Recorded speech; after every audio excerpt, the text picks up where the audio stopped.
What is up, legends? Martin the Legend here, back with another video. Now, you guys mostly know me from doing the movie reviews and the gaming. I have one more passion though, and that just happens to be WWE. So I would like to start making top 10 lists of WWE and where to start and my top 10 favorite WWE superstars of all time.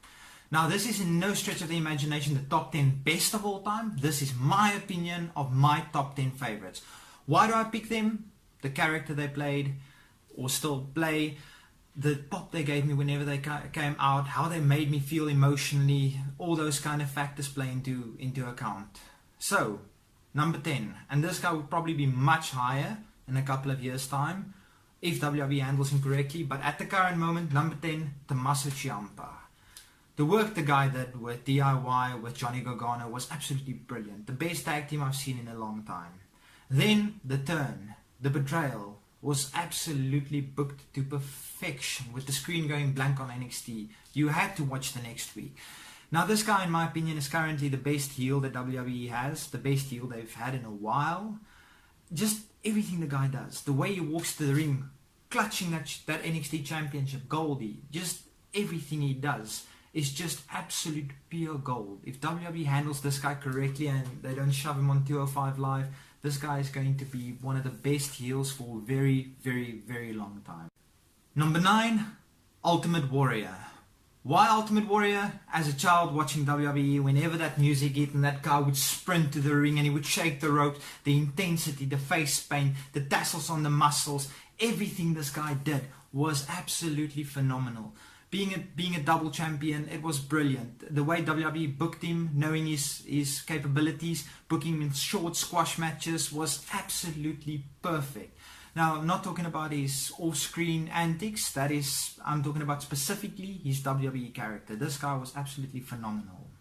Number 8, and I'm probably going to get some hate in the comment section for this, but my number 8 of all time is none other than John Cena. Why John Cena? The character he played as the Doctor of Thugonomics, the rapper, that was absolutely brilliant. You love to hate the guy and you hate to love him. But say what you want, the guy is fantastic. Now, a lot of people say he's got a limited moveset, joking around with the sixth move of Doom, all of those. It doesn't matter. The guy is brilliant. Probably the best guy in promos that I've seen in a very long time. The guy can do no wrong. I mean, everything he does, just absolute pure perfection. And the top of the list, the cream of the crop, is his rapper character, the Doctor of Thugonomics. Number 7, and no WWE list would be complete without this guy, in my personal opinion. And this guy, as a child, I idolized this guy. This guy is none other than the excellence of execution, Bret Hart. The best there was, the best there is, and the best there ever will be. And I don't know, it's hard to debate that. Whenever modern WWE fans, whenever you look at someone like AJ Styles, Daniel Bryan, Seth Rollins, any of the quote-unquote smaller guys becoming champion, they have two guys to thank, and that is Bret Hart and Shawn Michaels. Would a list be complete without having Bret Hart in the top 10? I don't think so. Bret Hart, absolutely brilliant, putting technical matches back on the map and not just slow big man matches. Number 6, and now it's starting to get to the real good stuff. Number 6 is the best big guy the company has ever seen. No doubt in my mind, the best big guy. Played a character that most people would fail within a month or two. He's played it for better part of 2 decades, 3 decades. Absolutely brilliant. The dead man, the phenom, the Undertaker. Would anybody have played a dead mortician as well as he did? Doubtful. That was not even supposed to be his gimmick, but he took it and he ran with it and he turned it into absolute gold. Now, questionable, the biker taker, slightly questionable, but still he took it. He did what he could with it, and that was just putting a bit of his passion to the forefront. Motorcycles. I mean, the guy deserved to have a bit of fun. I mean, the guy was absolutely brilliant. Big guy, moved like a man half his size. Put on 5-star matches with just about anybody he got in the ring with. Pulled out the absolute best against guys like Giant Gonzalez, King Kong Bundy, all these guys. He pulled out the best matches they probably had in their entire career. Would a list be complete without the Undertaker? Absolutely not. The guy has been a stalwart. The guy has not maybe been rewarded with as much championships as he probably deserved. He was more the take out the giants kind of superstar, but still the guy deserves every single ounce of respect he has. Undertaker, you are brilliant. Number 5, and as you can probably see on this list, I love myself a good heel, and this guy probably one of the best heels that there's ever been. The ultimate opportunist, Edge. I mean, just the way the guy carries himself when he went into his frenzy, pulling his hair before he spears guys, being the ultimate opportunist, wangling his way into every single opportunity he wanted, being with Vicky Guerrero just to get a championship opportunity. The guy can do absolutely no wrong. Having a live sex celebration with Lita. I mean, the guy doesn't care what he does and still just absolutely perfect. His career, in my opinion, cut way short because of head injuries. The guy would have probably still been one of the best main card superstars that the company has.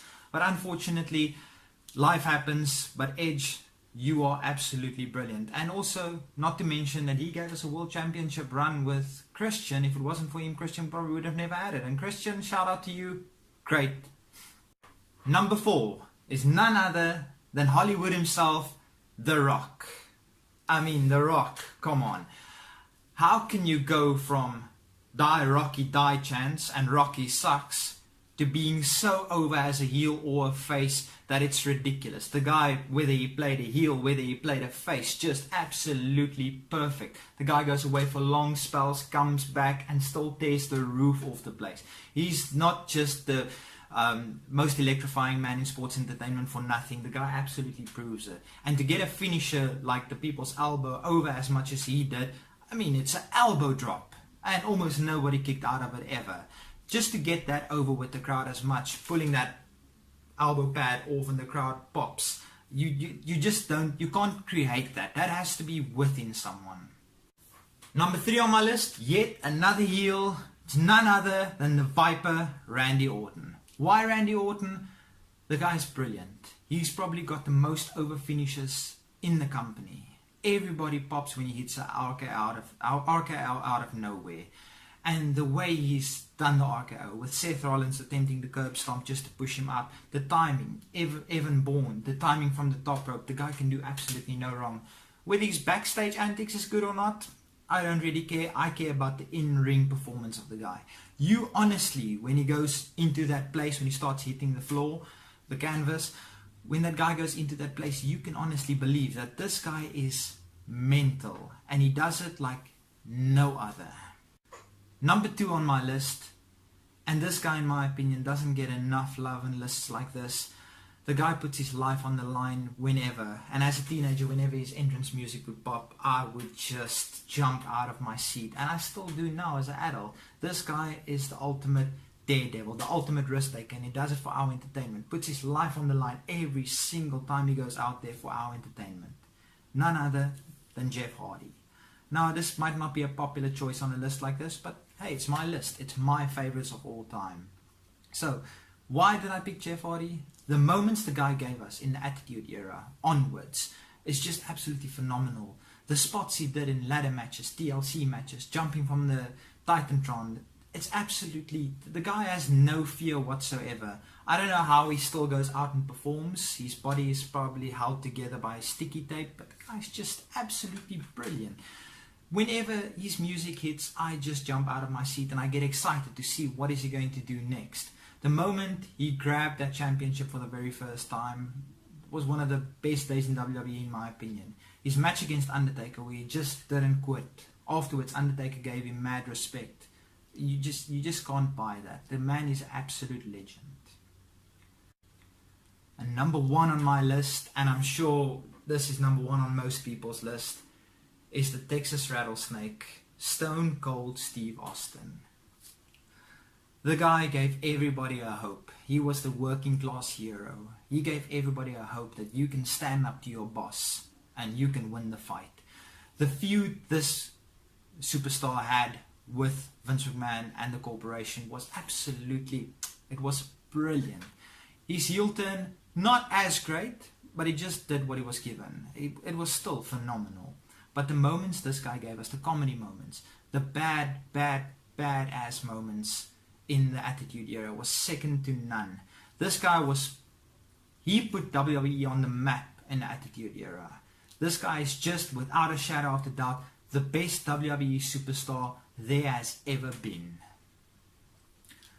Guys, if you enjoyed this list and you would like to see me make more of these lists, WWE Top 10, give me a shout out in the comment section. And if you're brand new to this channel, please drop a subscribe. It means so much to me. If you like this video, why not hit the like button? And guys, give me any list you want to see. I will do my research and I will make that top 10 list. Any list that you want to see me doing, I will do that for you. Anyway guys, cheers.